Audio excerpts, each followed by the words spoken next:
se Omai Ghana ene amanonefo ye nkita hudi ebeko so adi se de beye a ebetumi aboa.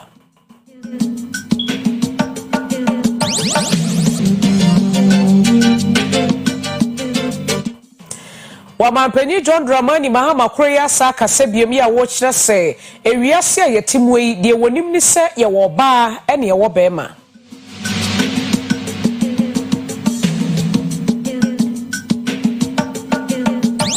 Yebeko enkremante mu CMB edwedifo ema kire se wo mo beye demonstration kwatere kwa demo ene wo mo beye.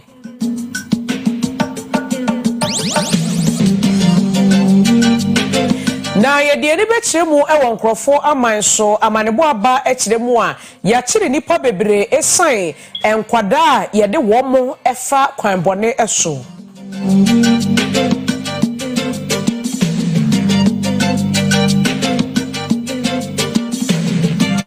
Abusua ensama wodo ka ho yede ni nyina ebesom na enwumre yi yemfa seda ema enwumakoi wo mo ena so yesene na yeguso yekai etiefo ene ahwefo se ekoba se Oyerepa TV anase Promise TV unhu a bomode se oberiskane udikoda no na ni nyina besa bakama kama pa eno achi dwumedie bi ato ne di se amamre fie yede besom ebi ana woni mamamre ene amane emfa ho ni bebi a wofiri wo yasantini wo yadagati ni frafreni bebi a wofiri bia no se dwumedie we yede bro se bra be kire obobre ukuro mamane se ne esi etie amamre Piesie dwumedie eho asem ena meka akire wo no na Promise ba ene nro papa oba se upebia enro bia obowura Promise bala wonsa ebeka bi Newman College Department of Nursing enso to nsa fro sebra na besua nursing adwuma no na fa koye wadwuma se de beya ebetumi aboama apomuden so etumi akonkan afa bosheba electricals enkane papa upebia eye bosheba electricals yakache na ebre kobremu no yede wo mo kira kwanyina ebetudwa enumere midi edenana efia broni papebi afei ensem no enchiremu eniem. Abusua yede ni kiremu ewo mampenyi John Dramani Mahama na soye ene wakasa bebre ya wode etudwa se Omai Ghana ene eye ebibima na se amanone empanyifo de ya na ye wayonkofa pa enu nti ene ya Ghana fo asato aba amano se wo me mampenyi no wo behwe se sa ayonkofa no a ekura ye no ye beso mu se etwetwe na etumi aboa ama niema akonka yie ede ama oman no na wode sansem wenyina etudwa wabra wo shia ambassadors afei high commissioners eni mpanyimfo a wono mo international organizations ahodo ebra wo mo shia mu no enkomo bebre ene koso. This formal gathering with members of the diplomatic corps represents a renewed hope for partnership and promise of new beginnings as we step into the year 2025. On this occasion, we reaffirm our commitment to nurturing the bonds of friendship, cooperation, and goodwill that exist between Ghana and your respective countries. In today's globalized and complex world, our fates are inextricably intertwined, and this fact cannot be overstated. The relationships that we forge will ripple through time, influencing the trajectory of our nations and the quality of lives of us. I'm also grateful to the entire diplomatic corps for your invaluable contributions towards strengthening the relations between Ghana and your respective countries and institutions. Through every encounter and dialogue, you have played a pivotal role in shaping a global narrative that prioritizes unity over division. I thank you for your unwavering service and commitment. Your work serves as a bridge connecting our diverse cultures and fostering mutual understanding among communities. To the newly appointed heads of mission and leaders of international organizations joining us for the first time, I say a warm welcome, and in Ghana we say Akwaba. Your presence here holds great promise and signifies the blossoming of partnerships that can yield significant benefits for our collective efforts. We began the new year on the heels of several diplomatic achievements for Ghana. In a challenging multilateral environment, Ghana successfully chaired the 67th session of the Commission on Narcotic Drugs negotiated and adopted by consensus the midterm review of the 2019 Ministerial Declaration of the World Drug Problem. Ghana was also elected to the United Nations Human Rights Council. His Excellency Haher Care, wano ambassador of Republic of Lebanon, wasaye dean edema diplomatic corps no, wano so kasaye no watche say, owojide wa mampeni John Dramani Mahama mu papa se neyi ya wababe mampeni no obehwe atoto niema yi sede be ya o my Ghana ebese gina ne naso. In economic cooperation, the global economy faces inequalities,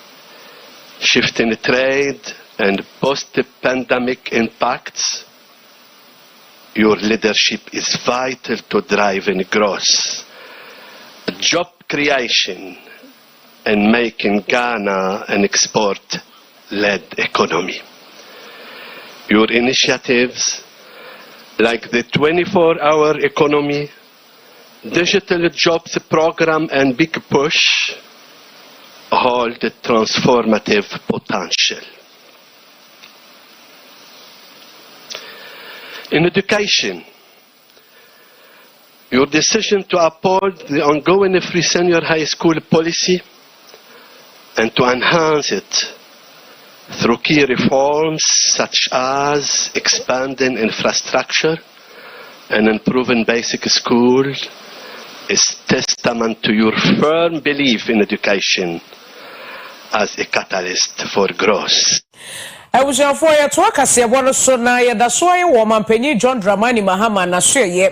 na no fiada en wone asofo akukudam ye wo omayi mu ekoko hia ye na wo mode aseda som chenchirenche ema wotwedi amponyankopon na no mu en wo mampeni John Dramani Mahama ene fiada ya bra wo mo hia ye no wo kasa en wode tudwase ewiase anyankopon eboye no enipa mienu pe en wo bo wo mo wo bo ba en wo bo be ma nyame nsusue en ni hihye mu nso no wo kire se oba na wo se oware be ma na se be ma en wo so oware oba enti se wo yi niema mienu we firi wa wonim bibi foforo bi aka ho en nti wo kire se gay en lesbian nsensem a ekoso no wo be sa masobiem na wono modi ho nkomo e wo mrahye bedwefie na afa wo mo hwe bebi a wo mo de ho mra ebeto. I, as a Christian, uphold the principle and the values that only two genders exist, man and woman. I, as a Christian, uphold the principle and the values that only two genders exist, man and woman.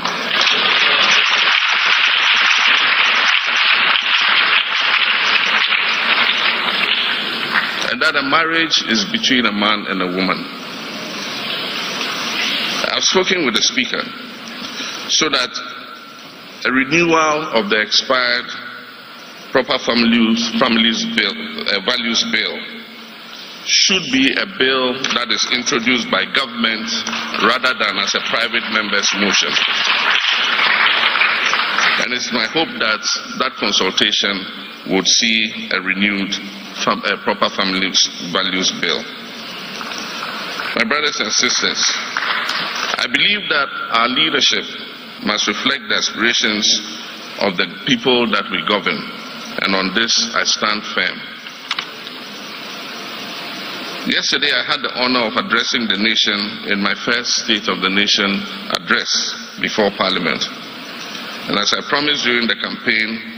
I was as truthful as possible to the people of Ghana about what the state of the economy and the nation is. It was necessary for me to lay bare the extent to which our economy has been mismanaged. But let me be clear, my purpose is not to dwell on the past failures. And as I said to Parliament, I was not there to lament about the dire situation that I have inherited. Yes, the challenges are enormous and daunting. The state of our economy is deeply concerning. But by the grace of God and with His guidance and His help and the help of my team, I assure you we'll fix it.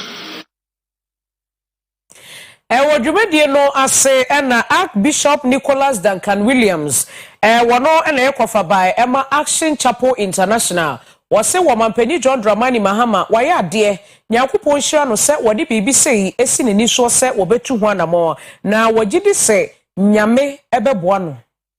When you were in opposition, you did engage the church community. And all of these men and women of God that are gathered here to stand in prayer for you, with you, to intercede. That God may give you the upper hand in this election. And he did. And as I've always said, that you're a man that remembers and that you don't forget. And calling this gathering today to register gratitude to God and to say thank you for all those who sought God, prayed and interceded on your behalf for such overwhelming victory. I want to thank you for not forgetting, because this is one of the weaknesses of men, and especially people who come into success, into power, into greatness, that most time there's a tendency of forgetting from whence you have. Asante Bantemu Commander Edema Fire Service one more anase openia kasa ACOF2 Peter Tete and wodi efutu Emma Ghana for se koba se jeto baby na fire service for eba ya yenya botrem fama wo mo se de be ya wo mo adwuma wo mo bae se wo mbe no wo betumi aye ne kama na eto de bia fire service for beba ubo se na wo manfo no a wo mo okuro ne so no na wo mo tu agu fire service for so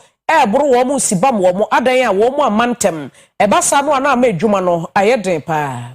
Asante Regional Fire Commander ACFO2 Peter Tete wode afutuo amatemamufuo kasa kire mu se emprepi no se jahihye esi baabi na se wonmo ekodu ho ya na omanfo no ebu afu na ebi kura pa omo abo se wonmo amantem enu no kire mu se ebi wo ho no mu a ebeba no na wonmo ka no esunsuo nim anase ka no mfomso bi aba ho enu so eye machine emfomso timi ba ho nti eba so mbedru baabi a oyone nesini no mbe omodwuma atemamufuo no nhwe no njai ema omunye omodwuma no munya mentem wasu dwumadi a eya na opeso odihia won mo kwan no wode nsemwe atu dwa bra wode na otwi esi won ma woche se safety week dwumadi a won mo de oti esi monten so de kwa ndi pan abo omo peso be yeduma oso ba ya che obi se nifa ne kra se na ma be no frere ya ye ba ya che ya mantema na ma obebo no emfa fast bi so enuti na ne ye kike ye nam no bi ehu na ma uhu ya fire no afre direct na ankofa baby ya say ne aye operate no is different. For instance, metro ha if you na metro car na say nti se BBC a ye be frɛ the nearest fire station no akɔ e fidie to be say baby if you na wasai no anase ya friend will be before at the same time into ye share ma obi ene emra into ye so muti yanse into na ye safety week say be kire mamifo no matias eno chiri no se kasa de futo ma driver for say aye na se mukoto fango egu nkase ahodo no mu a ma wo matank no enye ma wonja ekwan e wo soro se ne be yamframa betimi atene mu sanse tank ne eye ma itimi de eja hyehye eba petrol no eye vaporizing agents enti bibia ono asi ho a vapor no ba enti so nya space bi man water enti say gas cylinder so nya space bi man water enti gas no AP no obenya bebi abanyante nante enti fuel no so there so fele na man space down because no ati ho no water tank no heat can enti vapor no eba out. ne kurakura mu no de enkurahensem ede ma eye fire service adwuma ekuo nyina se won no ye adwuma wo no adwuma won mo ye no won kan hu so ye ematwedi amponyankopon eno nti won koso anya adwuma no e won no kure ekwan so sei ano de tudwa ye ma won ye hye won kwan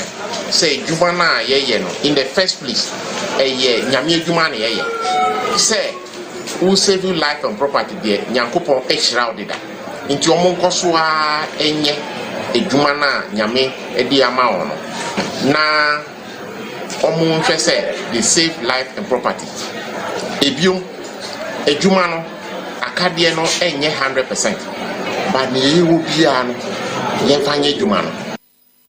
ye de kasebo ne kopie mu ewo enkran mantemu amanebo efiri ho ba kire se Christian Methodist Senior High School ene adehye a wo mo ete sampotem ho no wo mo de aboso ntokwa nye ntokwa keto akora ntokwa brane ankasa ene siye na ni nyina ne se eye sukufo no ena afei wo manfo ya wo mo te ben sa bebi asukuu no wo no wo mo chese phone ayira na phone no yira asa no we se ewe na faye we so chese ewe na faye ena ntiase anya adwuma sukufo ne timamufo no de bo mu a ekofa se enipa be se nan kra de ya che wo mo aposifo aso wo mo ena ebinu nso so afa santokwa imu ya wo mo eprepra na yamane bofo na nansa ejina homa no so ya wo de aka eto yenso nana wotemenka amemwadwo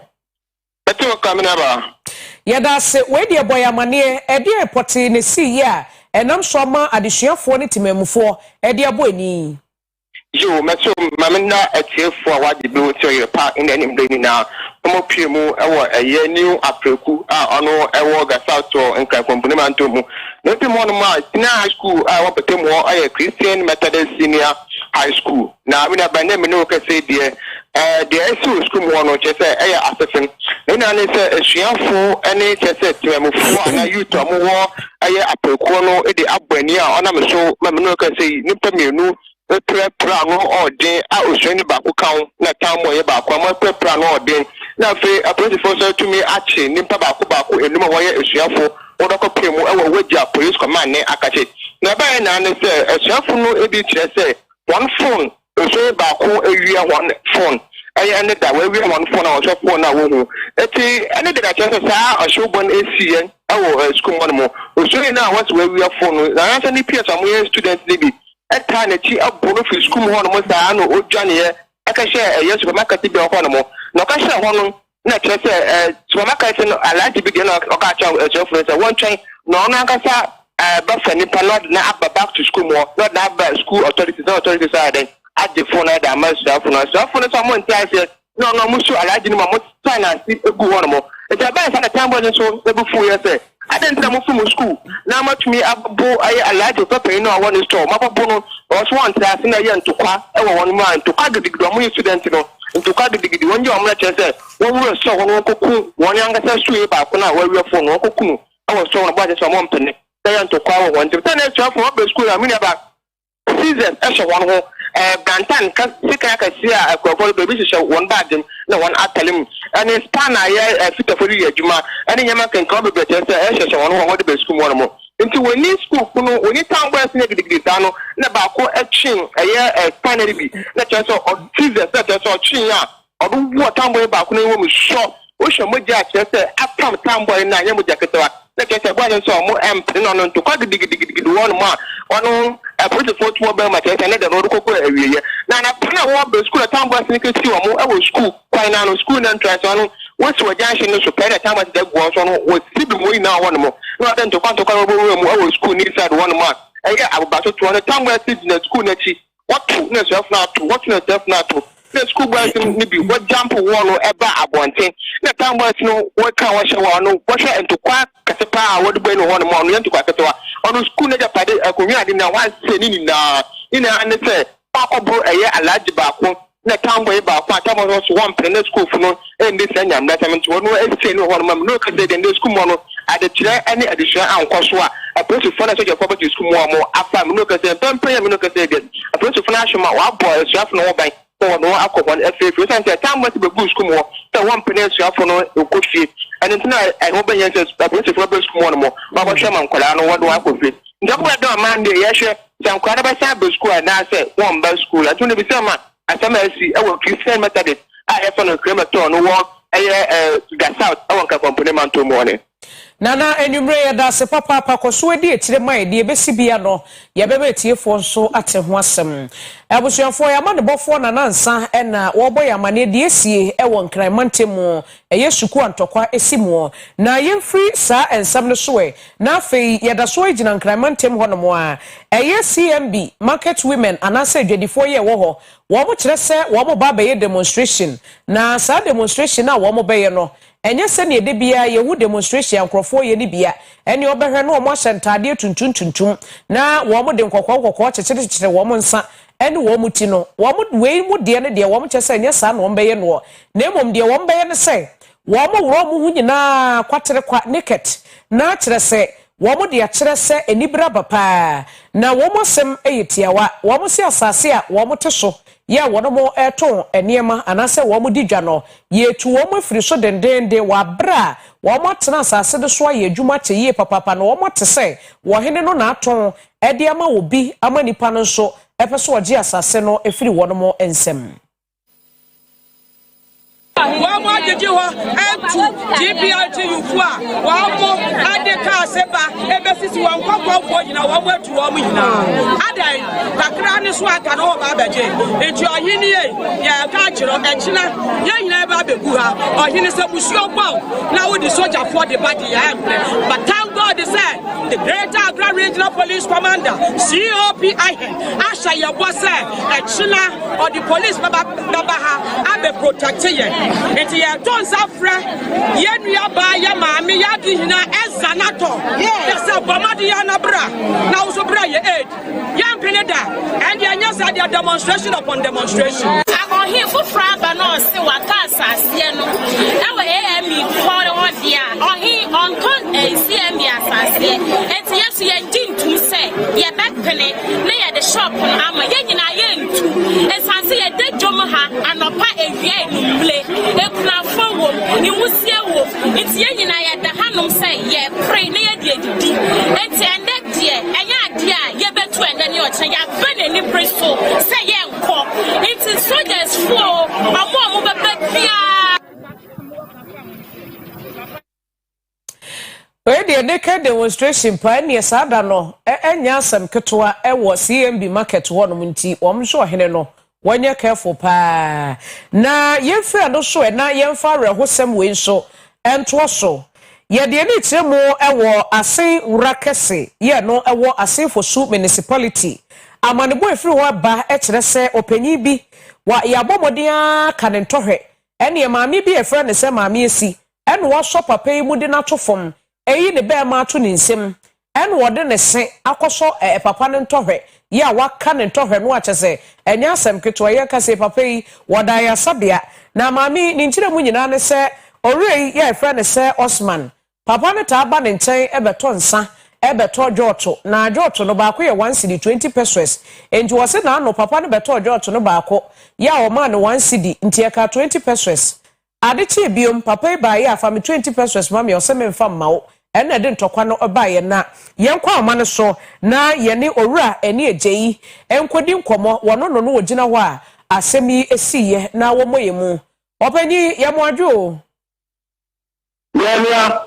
ya mo akwa ba so boy Oyerepa TV so na asemi ni se menka se eyare ho sam o se so eyasresem so de a eba ne sei na maami eside papa Osman entohwe etu nenumu a otumika ne saa edika lema wore otiefo akwaba emra aten memu obisia yanke anshim yanke bianshim ona yete se abantie bi yakale ntohe ema oda abaya le sabi ampa etutu le kakwa na nokwe na de woni abantie ko obi ba si drinking bar a jobs. Drinking bar operator and pen AC kuwa na abranti and wake journey the pen Osman. Na the thing is jot 1 cedi 50 pesos 20 pesos. Na abranti no okuta 1 cedi na odima and AC kuwa adechia or the 20 pesos na ba so ampa anti AC efunwa de George no na adekwe oba na adekwe oba no na opita 50% na start George review anti esi ekunwa bisan na ni fi senka oba 20% na fi anti abantie Osman yese kwa tuni na mi yensa na inu na anti esi efunwa kai nti otumika ko abantie Osman nchen ebisa ne se na 20% no ofema no anti amma nia anti amma emma kodale akatakata na akatakata yi ko suye ma anti efuwa kuna ojina bafi yese obetata ogo anti oso otuma mu prokota na anti efuwa eko ni asbe ede na no ebo Abrantia Osman name oka ntose wonam no. Hello Kwaku. Mama me gina so ba. Na me bisa na ntokwa de se ba ye bo ye ho. Ene ye bloso ane atoto. E asumbo nso ane ya bobɔ ne ye koye baby. Mami edi enti no otumi nya papa Osman. Ede ne to fom timi yi ne be mafiri ne nikem anase ne trozem. Ede tu ne numu a wotumi ka ne sa me hu semfoni no da TV ne so na kyese ano ode pa se de osi ka no no kwa me so no wotumi yi ne be ma ne sa afefem ano obia enwangala dia tinese entopa no okoso no anti esi efum wa kunu eye se o papa no oso Osman no entima Osman no na obida se ni defense system ayewi enam anti esi efum wa kunu agire ninki eno na mama no eno na bia ntia se ne ndi ho ne nta ho ne nya bia ankase ne hwuomu na obo ne mu ase aka wonam no afiri ho enti aya atema obia enso aya na wawapa Kwaku ye da se enwumre Wesu da ti papa me bia chire anya kwa topo ma me mpanka me wone wahwefo yo ye da se pa ebusuafo asemo na minimara se antiesi no wonam wo nyina no wope Osman be ma somu dadao se so no wope de ato nanum dadade a ene ono a na be kire se mo kontokwa na atimi yi obi be ma etu anum eka ne se kabode na jesa asem no asem se be pa na yemfri sa awrehosem yi so na yen konsem fufrom we so awrehosem sa asante mantem ha ene esi ye kwa me nkruma suapo no emu eno da na beto odwase ahomache be se nonum sukufo no adesuafo akyerkyerefo ne woni aka wo mo sori enu wo mo hu se ababa awa bi eda ho ye akyese wawuo na wo mo hwehwe mu ano na ebinom kra nim se bi akrofo na aye ne saa na so amanebo ebeto odwane se Joanna eye yabani deledema wo free mu no wono ankasa ne mpena na kantima ene ku no enu nti sabrei yase abrante no aposifo akwakosoa no ya wo mo de na akwakotum se remande na wotwe mienu na afi wo mo toso e de efiri ho Anyema wotimi nsa kan ye kwose ye ninti nam so emani posusu se wono enokum abayoi wode no akogina ye asafo circuit court ene na court so a remind no chese nyame ya doma 17th March na se court tenase a won sign efa no emra na Ghana Police Service eni mpanufo wo kwame nkromasu apom chese obekoso ye adwuma bemu krogen akosi se periperi yensu ebetumi aye adwuma mpanufo wo kwame nkromasu apom mu chese mososo oto ho asi ho a waye krado se mpanufo beka bom ata mpanufo achi na emra wo ye hwehwemu nso no domu hia bia nso no ombetimi de ama wo mo ma bibia nso atumi agina yie ne nyina mu no court aromande eye owura ya asemsusu se wonim hu ebi a wache se court tenase a eye busumi edi ne de toso edunso yentu akase ebo no so na wo hwefie ha wo hu se enedue yi tuntuntuntum ena hyehye esanse yenua bema ye friend se Alex yenua bema Alex Adey enchi Alexander na chese yenua yi wanya ne bebi ko anase waka nchini egu na mpanyimfo tena se ebusua tena se wo mo aye hyehye se nyame ya adom a wo kyena da eni enua be me yepe ne chira kwa na se yepe ne korabea na yakata ne chi kama na enua be ma Alex one eye Promise Broadcasting Limited aye adwuma che yie papa be se mfinhia mako edunie ene se atorentem sei atono enu nti ene yene eye adwumayefo ye wo fie ha atwetwe nkomo bisa wo mo se efiri sa Alex ebeye adwuma no sei na wo sitie na dodo na edi ne ho adanse Mpanyinfo aka to ho se owuo eton ade a fribi daase bo a obeji ne sika ene se odasani bia wonkyene bo wo yedan a obeka owuo ahwe owuo ba fia ema nipa boto otwa adwaadwo odi awreho ampa obeduru Promise Broadcasting Limited fidua yi mu a bibia daadi pefe se ensem a mpanyinfo aka no eyeturodo adwumayefo dodo na ahyetuntum ebinom nso ede kokwa biem ne nyina ne se yedwuma yeni Alex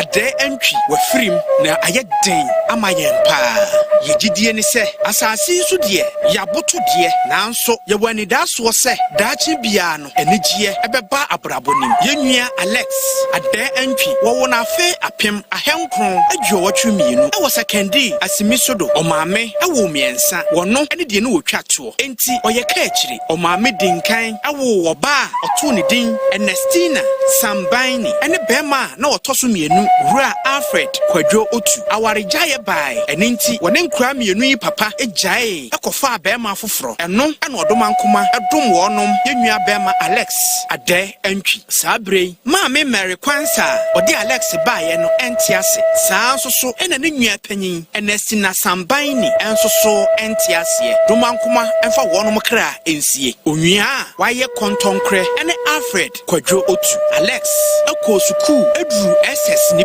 awo daiben SHS a sekendi enam se na sika ni fienti o free form 1 akọ form 2 no ena ojai suku woden ho kobo opanyin bia ofre no Kwame Nsedu a na woye adwuma awo Sky FM awo sekendi na osane mrane the Black Brother ohyensem tradwuma ase edidi the Black Brother achi eno achi ofri ho ekotema ekoto a adwuma so ansa na odi bepiem ewo Kumase Asante Mantem yimu ne modern bonti woden ho bebo Promise Broadcasting Limited a ewo Kumase obeduru Oyerepa no obebre ne ho ase obeye asomfo na ne bre adwuma ebre bia eni baabia enkamia yese ohoho mpo a obewura Promise Broadcasting Limited efidua kese yi mu no nani ebehunu se Alex ayo obrefo oyosomfo na obre ne ho ase nso pa adwuma bia ni wo a wode ma brantie yi a onye woye nso a ne seguso enigiem na obre ne mogya ni ede yi adwuma opanyino akwada o wosoma Alex a obekọ emfa ho ene kwan ne tenten ana ne tietia se yekase yeka Alex ho asema adaji ebeboyen Alex efa obabi ene ne tenan enam so ema mofra mienu ene pie mu wonom eye mema opepombo so me ne de toso edunson efiada awiakete ena yenwie ehododo na yede ne kwa yaresabia na yenim se obenya hoɔden aba bekan ye ho ama ya to adwuma so na nso so owuo kurade a enkwantumenye Owura Alfred Kwadwo Otu eye nwia ba akopa waka awasase so di odi nanim awu di odi na chi nso ya Alex no enso afirim sai na osite se ne nwia no afirim ye busia nye yefo ade omo frame Mr. Star whatever no to frame no catch say na is feel very bad because naka amena anon kase ne bi depend aka ti bitte no so kon in fact I feel very bad I am yapa we do yina share nya minister because obesi dia nya kopon na sa anu no nyim nyoye ti sa no amokon mo bi say I'm going to say the best I because they need bebaka. No kwasem ne se ba ne sika anase die yenim no ene yede gye nkwa anka Alex tiasefo esan se abusua wode ne ho bedom ye no se ba die yenim no eni sika de a yedamufua efre numrei ekosi ne kwasi adaso no Promise Broadcasting Limited ene Alex abusua aka abomu a ye gya ne kwan kra e de mayende na nso e wani daso fufuro bi dan kwa yesro domankoma se onfa ne kransie na wonkyekere abusua enyina ewre yetempo anu yete anwemu a yeyiye nwa bema Alex ade antwi ewu efiri ho a nsem Dwantweni panyin baako a wɔyɛ adwuma bɛsɛ mfie adwunu ne akyire a ne din de Julius Caesar Anadem a na ɔyɛ adwuma wɔ abusua ne Ultimate FM nso so afiri mu a ɛnɛ kyina ne ne kwasiada so mpanyinfoɔ ɛyɛ amammerɛ ne amanneɛ agya ne kwan afiri ateasefoɔ asase yi so yɛnua bɛma Caesar ansana ɔbɛba Ultimate FM ne abusua no na wɔyɛ adwuma wɔ stations ahodoɔ pii na ba no position no nso so a na wakura die mu odu paa ne dwumadie ɛdamufu a ɛnam so ɛde asetena pa abrɛ Ghanafoɔ binom nnwumakuo ahodoɔ a wɔyɛ adwuma no bi ne GBC Graphic Group Multimedia Sky Radio ne TV Radio Max ne pii a ɛkeka ho yɛnua bɛma Caesar ɛna ɔyɛ nhwehwɛmu ɛma no bɛtɔ odwa sɛ nipakuo bi a wɔyɛ nipa bɔnfoɔ na wɔsesa mmaayewa nketewa ɛfiri Nigeria ɛkɔ aman ahodoɔ so ɛde wɔn kɔbɔ baa sibra ɛbra no ɛtoɔ atwaeɛ ɛma wɔn mu a okodi nsɛnsɛmɛ no onya wɔn ti edidi mu abra BBC eyi sanfonyin no ɛwɔ wiase nyinaa ne panyin a obediiɛ ɛwɔ Ultimate ɛne abusua FM no ɛboae ɛma adwuma no etumpɔn ɛma wɔnom agye abasobɔdeɛ pii ɛnam akwampa a na ɔyɛ n'adwuma nti yɛnua bɛma Caesar efirim ɔpɛpɔn bosome no ne da na ɛtɔ so mmienu yɛsrɛ sɛ ɔdomankoma ɛmfa ne kra ensie no wɔnkyekyere abusua nyinaa werɛ na wɔnhyɛ abusua nyinaa ɛden Julius Caesar Anadem ɛne yɛnua bɛma Alex Adɛ Antwi ɔdomankoma ɛmfa mo kra ensie yɛma mo damrefo damrefa dwie munwie ɛne amanehunu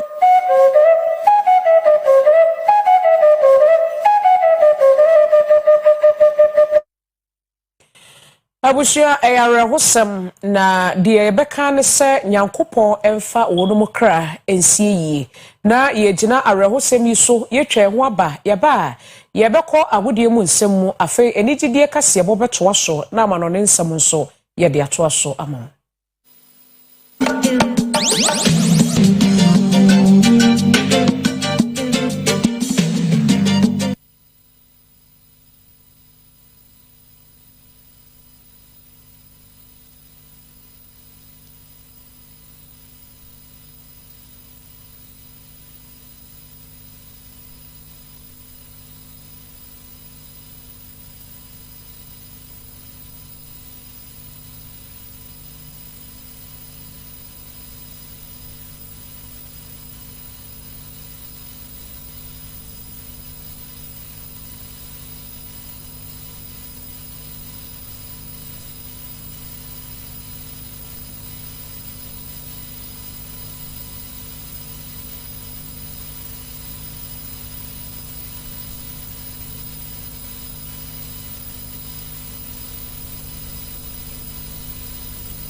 Abusuafo ye sign makwaba Brason say ensemo a yaboaboa no ewo agudie mu ye de sommo ewo kasebo ne so ene anwumre ye beko GFA no aso nana oduro safo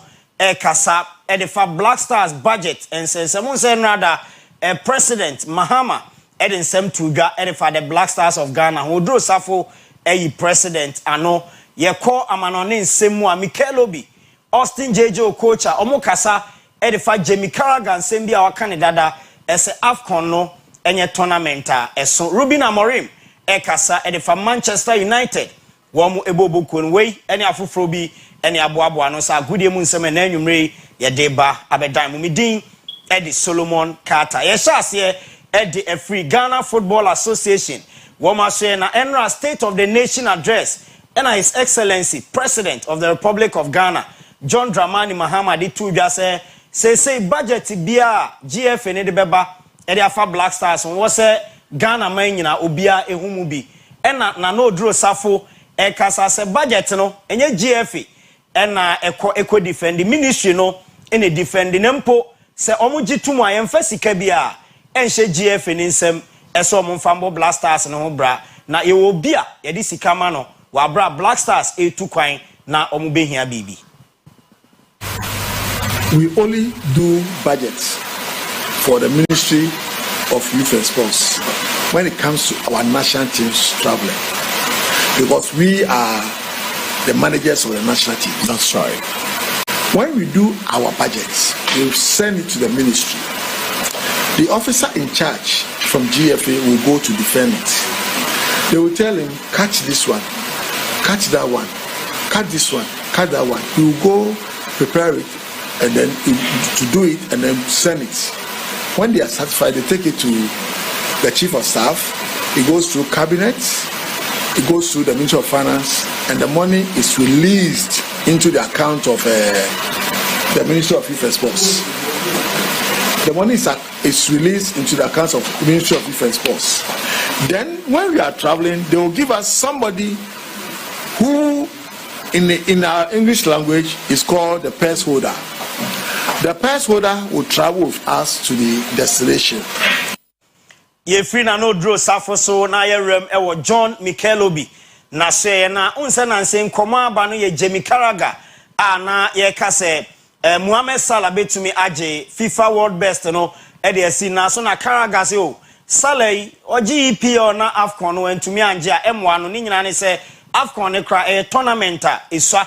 ewo football mu na Mikel Obi akasa ede afan Mikel say Jamie Carragher nsem bi o kan ontenas ni nyina ne say sa Carragher EPL no kra wanji bi da so de bi o TV so a o kire coaches any players kwan a ombefa so age English Premier League no. African Nations tournament is shit. It's shit. That it has no value because it's not Euros or the Copa America. He can fuck off. Never won the Premier League. Analyze his teams and tell them, oh, they have to win the Premier League, but you haven't won it. Yeah. You don't know what it takes to win the fucking Premier League. You don't know what it takes to win, with your national team. Yeah. If the people in charge run the football properly,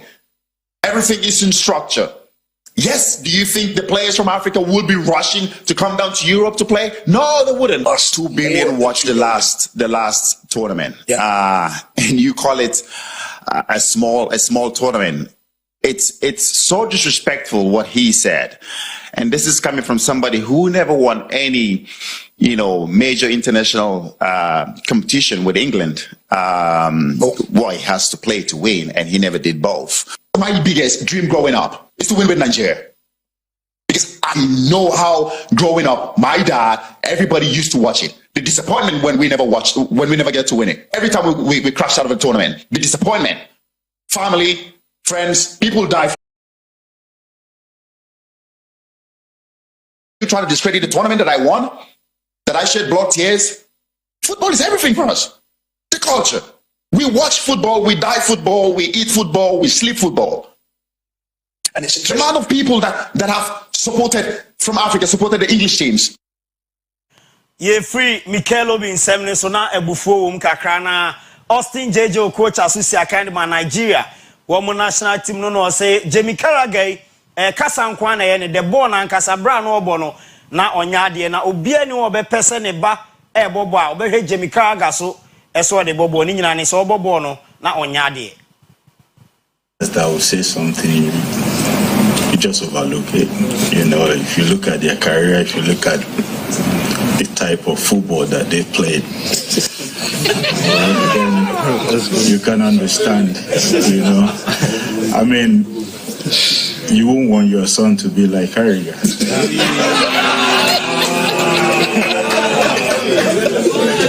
So he can never appreciate African football or the talents that come from Africa. Ye free hona ye ewo Manchester United. Nano ada Man United ne Ipswich ebo Patrick Dogu enya red card na eba ne sa no coach Ruben Amorim Garnacho edi ni free mu edi players afoforo eba na dodo na agidi se kwan Garnacho free mu na anye ne de enti oni coach ne kra ankasa Ruben Amorim edi atudwa se oni Garnacho eni ntawantawa bia eda omontem. He came to me. Was funny because in the next day he came to me to my office. I did some investigation. Changes because he was wet. He watched the game in the different, not in the bench. We watched the game. In the end of the game, he was there and he went home. So there's not a issue there. But I told them that in Manchester United, everything is important and perception in a big club is really important. So he's going to pay a dinner to all the team, and that's. Yede agudie mu nsem esi enwumre ewo kasebo no esumidin edi Solomon Carter eni gide nsem eto aso edi amamo.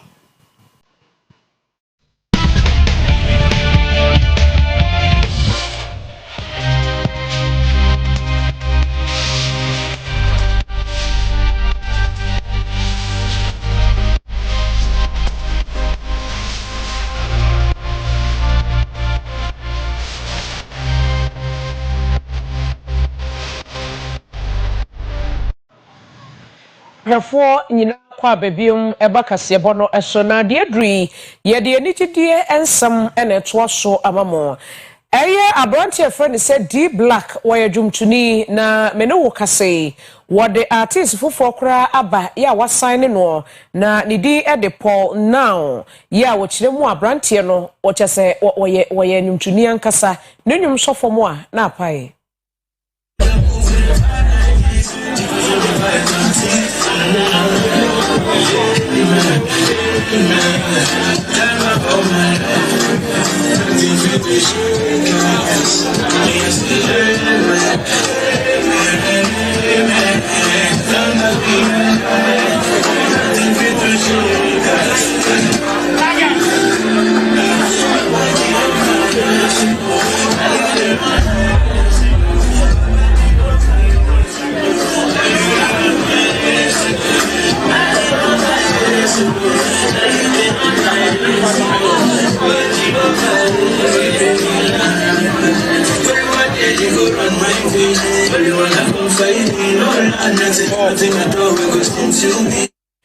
Na D Black wakasa biem en watchere se eye Paul now ya wa sign ni wonim ne enti ya wa sign no hu ne pa bi wonimu sa abrantie no se wonya obi obeso ne mu a obeye adwuma ne pa.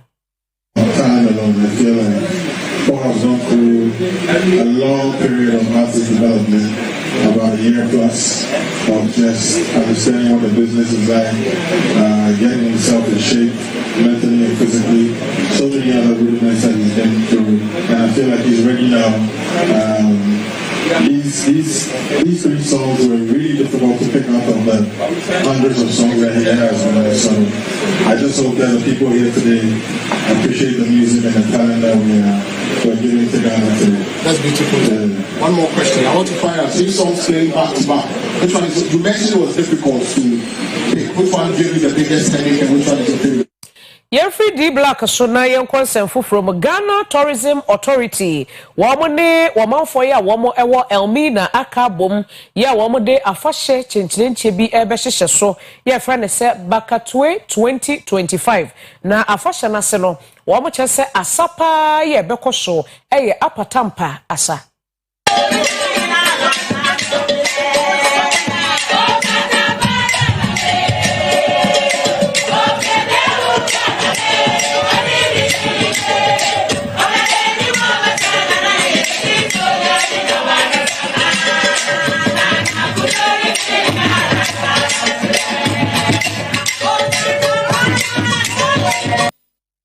Die wie ewo enigidie kase bomu ene se na ano ye bekaye a ye nuaba Misbel eraba obo abi 16 years aha se eraba no wode betu dwase ye nuaba ema so ne bedu edeneka na eka no enye kaketo akora $300 ena wose watwe no a be se mfinhia nkunu ni sika ne maye na wobekaye no sisi a Misbel asabe biom eneyi wode abetu dwase wobekaye no a so ne bedu edene sika amano. Oncheri biara na abi 16 years hitmaker Belinda Nenekwa Mwa Otar Fred Misbel Osbo Tugode Ghanaian gospel musician Osana Suye Osofo Dr. Sonibedu Zinekau $300 Nonamdo Wahachina Beden Fiduni Unchis Kanman Inde Asamfofra Belinda Nenekwa Mwa Misbel Zabo Tugoinde Oba Abuano Bakasenu Onamdo Mane $300 Dr. Sonibedu Zinekawon Wicheni Sikana Manumpo Mwabudo beba what who we be oye beba to yam $300 amame ko say wo post video no na de chia ani ye frame three-way phone call e kasa che okay ana mo de misika amame amu send ni momo ntimi wo momo details ni bibia evidence wo hono 5,000 Ghana cedis e bro so enti so mo pekra me de omo sesa be mo 4,006 something no. Because okay say obiya obetia I promise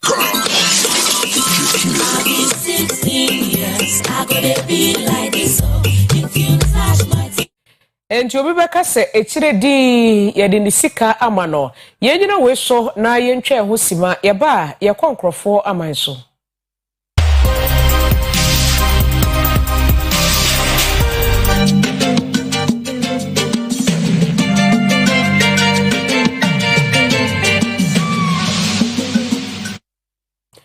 Amanebo abeto dwa ene se ewiase amemu ye de bibia boyfriend se artificial intelligence AI na nkofo enam so de ye enyamransem eno nti Europe aman no wo mo empanyifo asore pa ya wo ma hyase chichichi nipa bonfo bi kire se nkofo de sa artificial intelligence no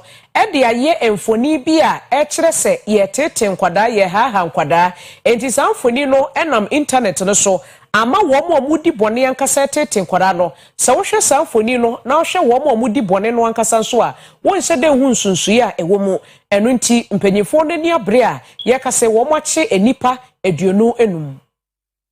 European Union Law Enforcement Organization Europol nei achi nipa bese aduonunum jumabone a ode artificial intelligence AD ewo abefo de danfidie ne so enkra ne chemu a enkofo na mabefo kwan so aje amofra toys bi a ode on dada amofra ewo abefo de danfidie ne so ma edu ba bi kra o show mo ema oronro ho e otwetwe mo mfoni eno mu na Europol mpanyfo echemu se enipa bese 272 ena omunyina ye suspects a ogusu ehwe wonsem na bepem se ye kasei afie beze aduasa miensa ena mpanifo abonwuremu a wasizi electronic devices ahodo 173 hiyo pompanifo wie wonsem ne se enipa wacho mbadodo na ekoso wo Denmark memu a ohwe nim se na ohwe besim no obekọ amahodo so na sankrofo ye wo on list ni so nyina wakọ akochi ye kowie ewo India manimu arehosam a efiri ho eba kire se India wo boboda baakum snow ato ama enipa aka wo mo hye asase no ase no enya agoro enipa beye aduanan mienu enenei snow no ato egu wo mo so. Snow no dia eto ewo India memu eba no arehosam cry free mana a ewo Himalayan state ewo Uttarakhand no ekire se adwumayfo be se aduanan mienu na sabre akwakodi snow ni bi ase enka ni chemu a enam se snow na esani gu obia ewo nani adinti no se adwumayfo iko se opapa kwa mama kwan adam enomu na snow ni bi a atwa wa abotan hodo so no emuni ebegu won so enka ni chemu a na nipa aduonu enum so na sno yi mu ni gu so a atoyanchuma boafo ebo ohomodin a etimi yi emu dunum ye ya kan ho bi ama regime agawa a oye pani a ohwe disaster relief force ano abechim se wo dwuma no akwakoye de pa efise sno no gu so a eto a enframa jampandu namu enam sent no ama wo dwuma die na akwakoye bibie ho a aka ho bi ama aposifo wo mpotemo nyina abeka wo ho a ohwese obetimi ayi wo dwumafo ni nyina Yadi aseda ebema enyumakoi womo ana so yaseneme yede kaseboyi ebesomwo Newman College Department of Nursing SM Kancho Sebra na akwenya no aba womo ye courses ahodo BSc Nursing Certificate in Nursing afa registered assistant clinical any courses ahodo no a eno womo ye ewo mo asoye Ghana Tertiary Education Commission age womo atum Nursing and Midwifery Council no so age womo atum eno nti womo ekira kwan no ewa Asante Mantem atwema techima ye ben kwada so obefre 0574661117 afa promise heba mekai wo se enura ahodo ebi ewo promise heba no nti de ha wo no koho na eho aduro nyina nso benyamo amutu akoto nyina no moba monsa ebeka bi ye Oyerepa FM building ya emu eno nti frɛ number na bejo de 0535544681 Amamre Piesie reality show amamre Piesie